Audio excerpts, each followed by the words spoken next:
नमस्ते दोस्तों, आप सभी का स्वागत है, हार्दिक अभिनंदन है। आज की हरियाणा जीके की क्लास की शुरुआत करते हैं। पहला क्वेश्चन है हमारा, हरियाणा प्रदेश की पहली एनसीसी अकादमी कहाँ खोली गई थी? तो पहली एनसीसी अकादमी जो है हरियाणा प्रदेश की करनाल के अंदर खोली गई थी। ठीक है। अगला प्रश्न है, पुरातत्व विभाग द्वारा अंतर्राष्ट्रीय स्तर का संग्रहालय कहाँ बनाया गया? तो ये अंतर्राष्ट्रीय स्तर का जो संग्रहालय बनाया गया था वो पंचकुला के अंदर बनाया गया था पुरातत्व विभाग के द्वारा। अगला प्रश्न है, पुरातत्व विभाग द्वारा राज्य स्तरीय संग्रहालय कहाँ स्थापित किया गया? तो राज्य स्तरीय संग्रहालय जो है हिसार के अंदर स्थापित किया गया था और अंतर्राष्ट्रीय स्तर का संग्रहालय पंचकुला के अंदर स्थापित किया गया था। राष्ट्रीय गोकुल मिशन के तहत हरियाणा में गो अभयारण्य कहाँ स्थापित किए गए हैं? तो राष्ट्रीय गोकुल मिशन के तहत में हरियाणा में दो जगह के ऊपर गो अभयारण्य स्थापित किए गए हैं। एक तो यमुनानगर जिले के अंदर और एक चरखी दादरी जिले के अंदर। तो यमुनानगर के अंदर मलिकपुर बागड़ के अंदर और चरखी दादरी में बारडा के अंदर। ठीक है, तो ये दो जगह हैं, यमुनानगर के अंदर मलिकपुर बागड़ और चरखी दादरी के अंदर बारडा में। दोनों जगह पे गो अभयारण्य स्थापित किए गए हैं राष्ट्रीय गोकुल मिशन के तहत। ठीक है। महर्षि वाल्मीकि संस्कृत विश्वविद्यालय हरियाणा के किस जिले में है? तो ये मुंदड़ी गांव के अंदर है, जो कि कहाँ पे है? कैथल के अंदर। तो कैथल जिले के मुंदड़ी गांव के अंदर महर्षि वाल्मीकि संस्कृत विश्वविद्यालय स्थापित किया गया है। और मिशन टीवी फ्री हरियाणा की शुरुआत कहाँ से हुई थी? तो मिशन टीवी फ्री हरियाणा की शुरुआत जो है गुड़गांव से हुई थी। राज्य में किस वर्ष डॉक्टर अंबेडकर मेधावी छात्र योजना यानी छात्रवृत्ति, ठीक है, छात्रवृत्ति आएगा यहाँ पे, छात्रवृत्ति योजना की योजना शुरू की गई थी या आरंभ की गई थी? तो वर्ष 2008 से 9 के अंदर जो है डॉक्टर अंबेडकर मेधावी छात्रवृत्ति योजना की योजना को शुरू किया गया था। ठीक है। भीष्म का वास्तविक नाम था, तो नाम क्या था भीष्म का वास्तविक नाम? देवव्रत जो है भीष्म का वास्तविक नाम था। चंडीगढ़ शहर का वास्तुकार कौन था? तो ली कार्बूजियर जो हैं चंडीगढ़ शहर के वास्तुकार थे और ये एक फ्रांसीसी थे। किदवंती के अनुसार पांडवों ने हरियाणा राज्य के किस स्थान पर माता जयंती देवी के सम्मान में मंदिर का निर्माण करवाया था? यानी पांडवों ने माता जयंती जो हैं उनके सम्मान के लिए एक मंदिर का निर्माण करवाया था। वो कहाँ पे करवाया था? जींद के अंदर। ठीक है, तो जींद के अंदर जयंती देवी मंदिर है।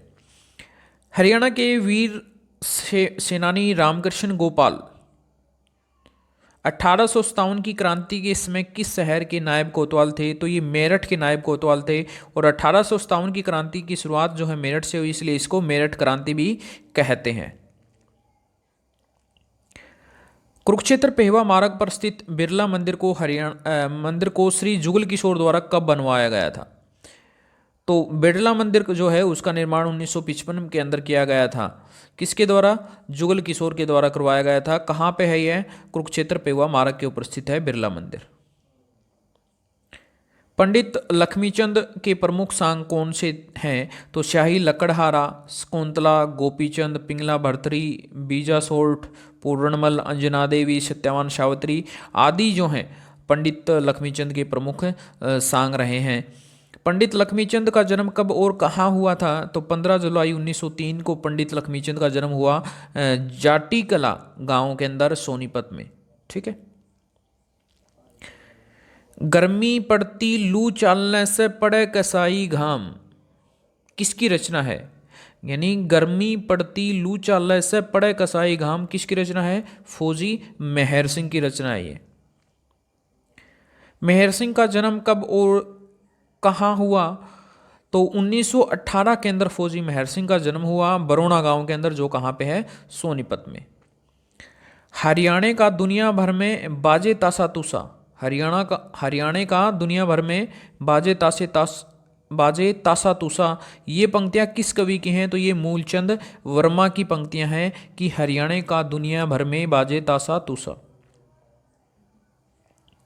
भारत भूषण सान्याल की किस रचना को हरियाणा साहित्य अकादमी द्वारा पुरस्कृत किया गया?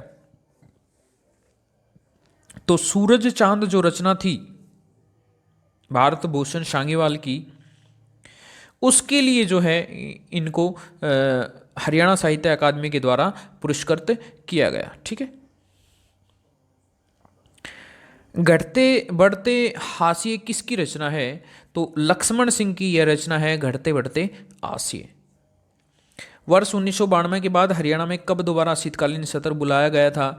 तो वर्ष 2015 के अंदर जो है 1992 के बाद में हरियाणा में शीतकालीन सत्र बुलाया गया।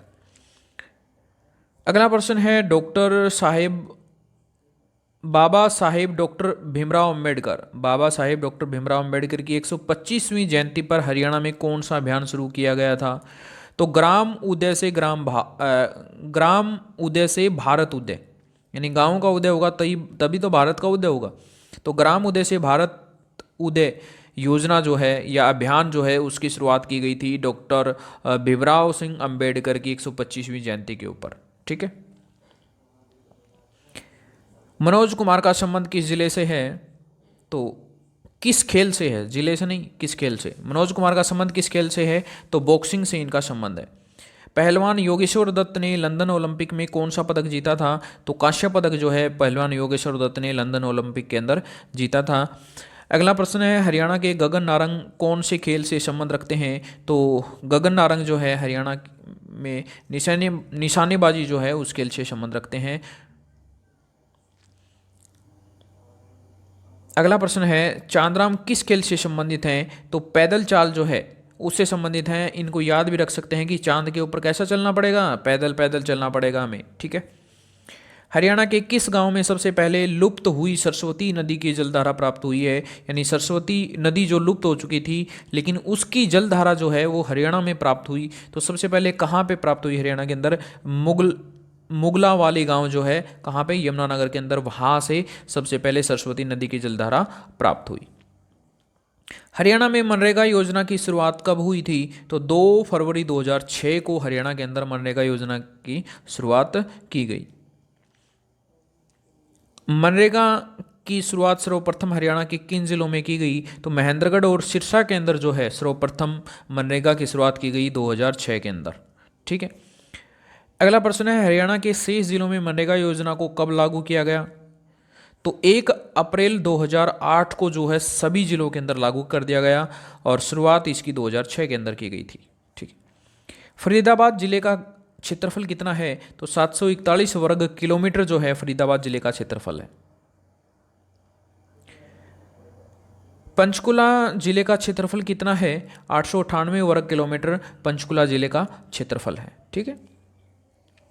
अगला प्रश्न है 22 दिसंबर 1972 को भिवानी जिले के साथ किस अन्य जिले की स्थापना की गई थी? तो भिवानी के साथ में सोनीपत जिले की स्थापना की गई थी 22 दिसंबर 1972 को। हरियाणा में कुल सबसे लंबे समय तक रहने वाले मुख्यमंत्री कौन हैं? तो सबसे लंबे समय तक रहने वाले मुख्यमंत्री हैं चौधरी बंशीलाल।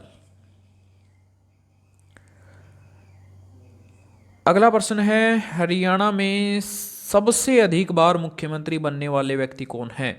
तो ओम प्रकाश चौटाला जी हरियाणा में सबसे अधिक बार बनने वाले मुख्यमंत्री हैं। गिरिपाद मैदानों की सामान्यतः ऊंचाई कितनी होती है? तो 300 से 375 मीटर जो है गिरिपाद मैदानों की सामान्यतः ऊंचाई होती है। गिरिपाद मैदान का विस्तार किन किन जिलों में है? तो यमुनानगर, अंबाला और पंचकुला, इन जिलों के अंदर जो है गिरिपाद मैदानों का विस्तार है या गिरिपादीय मैदानों का विस्तार है। और गिरिपादीय मैदान जहाँ पे है वहाँ पे चीड़ के वृक्ष पाए जाते हैं। ठीक है। ताजेवाला कॉम्प्लेक्स यमुनानगर जिले में कहाँ पर स्थित है? तो ताजेवाला कॉम्प्लेक्स यमुनानगर के अंदर जगाधरी पांवटा मार्ग के ऊपर स्थित है। हथनी कुंड कॉम्प्लेक्स हरियाणा के किस जिले में है? तो यमुनानगर जिले के अंदर हथनी कुंड कॉम्प्लेक्स स्थित है। बीरबल का रंग महल हरियाणा में कहाँ पर है? तो यमुनानगर के बुढ़िया गांव के अंदर बीरबल का रंग महल है।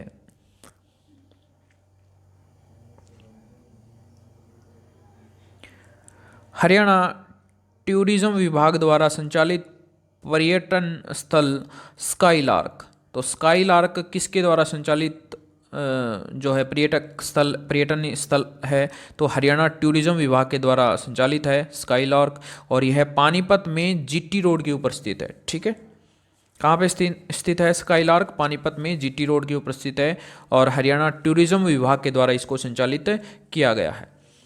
हरियाणा की सबसे बड़ी sugar mill Saraswati sugar mill की स्थापना कब और कहाँ हुई थी? तो देखिए, सबसे पहले यहाँ पे एक ही क्वेश्चन यही बन जाता है कि हरियाणा की सबसे बड़ी शुगर मिल कौन सी है, तो वो कौन सी है? सरस्वती शुगर मिल है। और ये कहाँ पे स्थित है? यमुनानगर के अंदर है। और कब इसको स्थापित किया गया था? 1933 के अंदर सरस्वती शुगर मिल की स्थापना की गई थी यमुनानगर के अंदर। यमुना गैस लिमिटेड जो जगाधरी में स्थित है की स्थापना कब हुई? तो यमुना गैस लिमिटेड की स्थापना है वर्ष 1973 के अंदर इसकी स्थापना हुई। कहाँ पे? जगाधरी के अंदर। और जगाधरी कहाँ पे है? यमुनानगर के अंदर। ठीक है,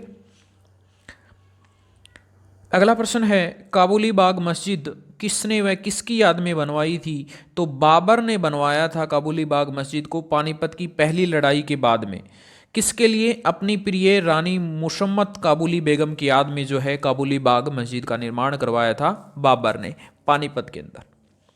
शेख अल्लाउद्दीन सवारी के अनुयायी कौन थे? ख्वाजा शमसुद्दीन जो हैं शेख अल्लाउद्दीन सवारी के अनुयायी थे। मुकरब खान कौन थे? तो जहांगीर के समय के प्रसिद्ध हकीम रहे हैं मुकरब खान। अगला प्रश्न है, पृथक जिला बनाने से पहले पानीपत किस जिले का भाग था? यानी अलग जिला होने से पहले जो पानीपत है वो किस जिले का भाग था? तो करनाल जिले का भाग था पानीपत अलग होने से पहले। कबीर उद्दौलिया हजरत शेख जलालुद्दीन की दरगाह कहाँ? देखिए, दो बार कहाँ आ गया तो ये हटा देंगे। दरगाह हरियाणा में कहाँ पर है? तो ये दरगाह जो है हरियाणा के अंदर पानीपत के अंदर है, कबीर उद्दौलिया हजरत शेख जलालुद्दीन की दरगाह। ठीक है, सैयद रोशन अली शाह की दरगाह कहाँ स्थित है? तो शेख रोशन अली शाह की दरगाह पानीपत के अंदर स्थित है।